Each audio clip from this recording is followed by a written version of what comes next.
All right, guys, we're back here at Observe and Report with yours truly, Mr. Nobody.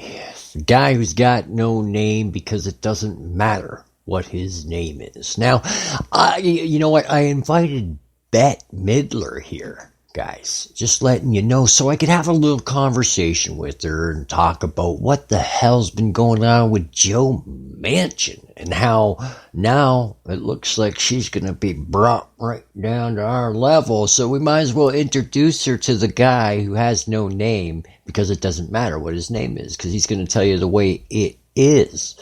Bet. Now, for a long time, I've been out here doing research, and a long time I've been a fan of yours, believe it or not, except for the past maybe 10 years or so. Well, I have my reasons why, because, you know, it just seems like you have been spending too much time out there by your garden, in your garden, posing for your social media by that statue. And, you know, you're totally lost, your connection with people. Now, I know that you might be thinking, no, you don't know me, blah, blah, blah, and all that stuff. And it's like, you know what? I'll be level with you. I don't know you at this moment where you are. I just know what I've seen before. And let me just take you back, okay? See, because I'm like a guy who's grown up. I'm 43 years old, okay? And when I was younger, my mom loved you. She loved your stuff, loved everything. One of her favorite films of all, okay, I'll name it, is Beaches, okay? My mom suffered from cancer, and she passed away, and one of her movies that helped her get through all that time was that movie and her best friend. She had a best friend too. So to let you know something, okay, there's a little bit of an ounce here that attaches me to this because I love my mother and I loved everything that she was about when she lived. And just to level with you, right, I'm disappointed, you know, and I'm sure my mother would be disappointed because, you know, The Wind Beneath My Wings was the song that was played at her funeral, and In the Arms of the Angels was the song playing on the radio when I was picked out the white candle I would light for her every day, every year. But I bought a white candle and I put it in her coffin. Not to light, of course. I just set it there. Just that was hers to take up to her. So, you know, this is a little personal I'm sharing with you, right? I'm disappointed because you've let Hollywood and all this stuff go on with, you know, Mr. Harvey Weinstein. Now you could say, hey, you love Harvey Weinstein, you love all that shit and stuff like that. You could just go ahead. You know, that's you. But me, personally, I'm going to tell you where the line is. Okay?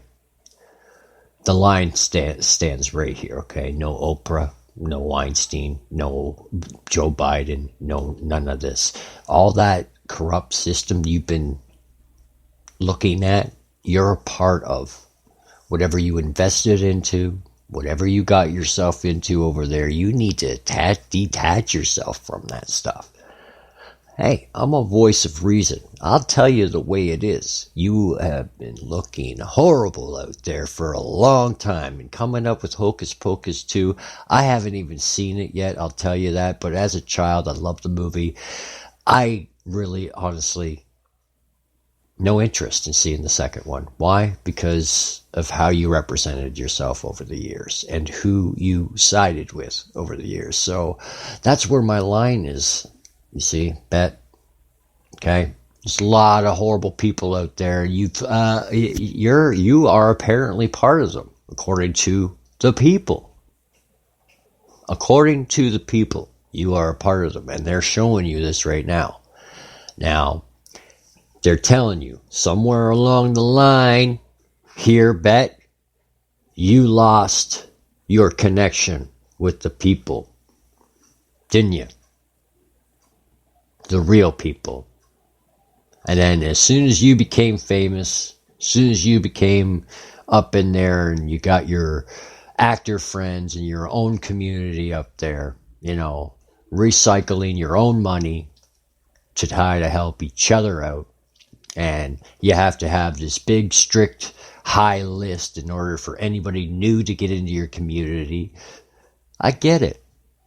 I mean, when you attach yourself to people like Jeffrey Epstein and you know, Maxwell, those type of people, I can see how it can become something that you want to protect yourself. You protect yourself so you don't.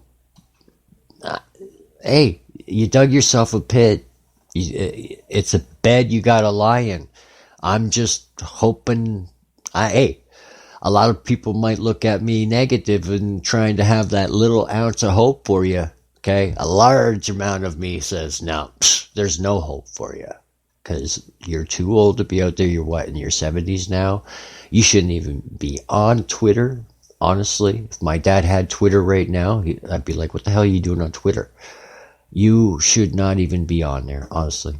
You got no importance to be out there unless you're talking to your best friend. You should have your own social little thing. You should not be on there. Just letting you know. You putting your nose into these, popping up out of nowhere like this is like, and trying to come on. You know Joe Biden's just despicable. You know that fucking any of those Democrats, you're a Democrat yourself. You know it's rotten. You know I'm right. And you know what? I think I think deep down, because you don't realize it now, deep down, you're going to find out. Somewhere down the road, you're going to be like, oh my God, that son of a bitch was right. What was his name again? Mr. Knowbody. The guy who has no name because it doesn't matter what his name is. Class dismissed.